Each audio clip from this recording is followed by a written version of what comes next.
Alright, what's up everybody? This is Escape Kpop, not K-pop Escape, not K-pop Escape 2, but Escape Kpop. Now, not a whole heap of K-poppy stuff going on in this map, but it's an interesting map, and Flava featured this map just, I think, 2 days ago, and I thought I'd give it a try, and it's a very easy map and very quick to level up. You look at my currency there, 11.9 C. I didn't even know what C was. It's a crazy amount. But anyway, I'll give you a quick rundown of the game. Basically, these rifles, SMGs, pistols, snipers, shotguns, explosives, other items, heals, all that completely free. Take as many as you want. You can also get special weapons, which are here, which I saved up for. So I've got the Ascended Mist Gauntlets, which I'll be running in a demonstration I'm going to do, but they just cost coins. And let's talk about the player upgrade, because this is a little bit, maybe a little bit confusing. Okay, health, damage, shield, speed, that's all pretty self-explanatory. Check out this damage. I am Prestige 3, you can see that down in the bottom right hand corner, and I got the damage up to 40.9x, and this is actually pretty powerful, and I don't know if going any higher is really going to be any extra benefit, because you'll see from the map that you can complete it so fast that most of the enemies don't even spawn in time. You can kill them that quickly. Regen, self-explanatory. Cash per elimination, it is what it is. Cash stash. Now, this is a little bit confusing. It's not so obvious what this is. This is basically the reward you get for completing each level. So you eliminate all the enemies, and then you also get this. You move on to the next level, and these get higher and higher as you go through the map.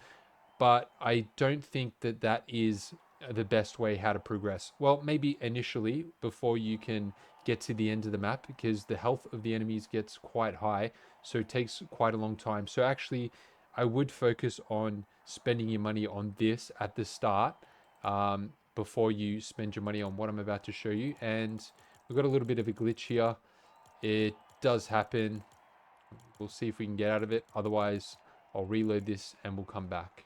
All right, we are back. So I just showed you the player upgrades and these upgrade rewards. Now, this is important because when you get to the end of the map, there's going to be a bunch of cash in the last room before you exit the map. And that's what the vault reward is. So I've put a ton of money into the vault rewards, and this is in French, I assume, rebirth 4 required. Look how much it gives me. It gives me 253 SP. So that's, what do we got, like millions, billions, trillions, and then there's like QA, QI, SP, and maybe there's SI, and then there's C, which is, I got 11.9 C. So if you complete the map in a reasonable amount of time, let's say 10 minutes or 15 minutes, I would invest your money into that over the room rewards and kind of focus on that. And then also obviously damage, because it's a, it's a balancing act between increasing the amount of money you can get versus the time it takes. It's all about how much money can you get per hour, essentially.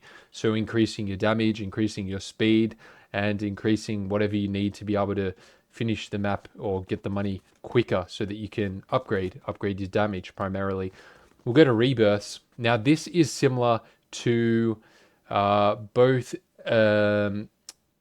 what's it called? The Shelter, and that's the Jason Statham game, and also Red Nexus, in that you only need to, and actually some of, I think, the other K-pop games.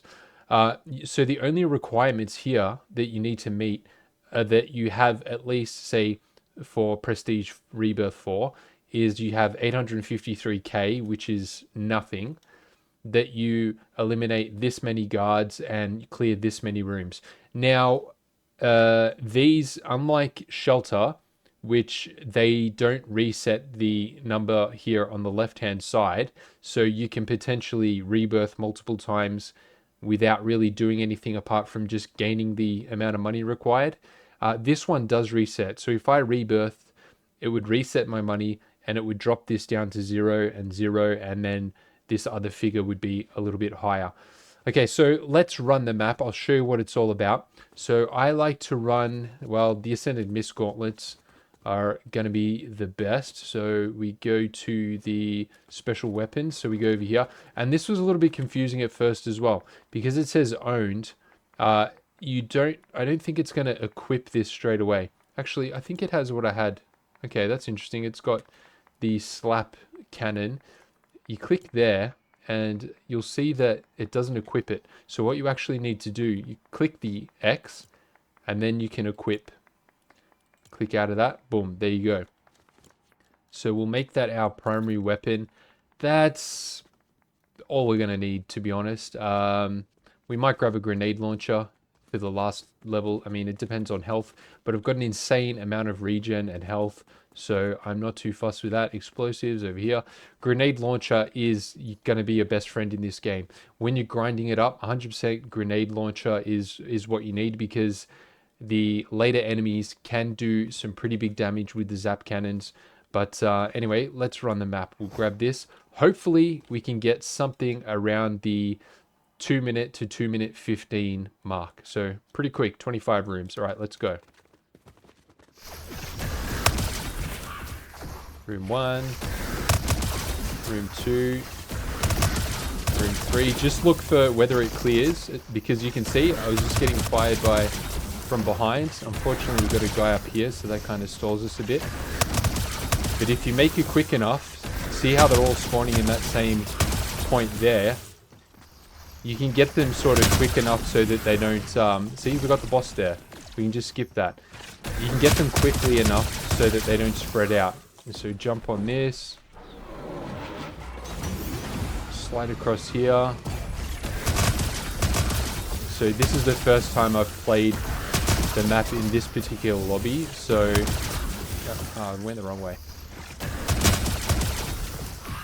Yeah, so sometimes it gets kind of glitchy and you seem to be able to skip rooms a lot more easily, a lot quicker. See, those guys only kind of half spawn. Sometimes those guys don't spawn at all. See, that is still one guy remaining.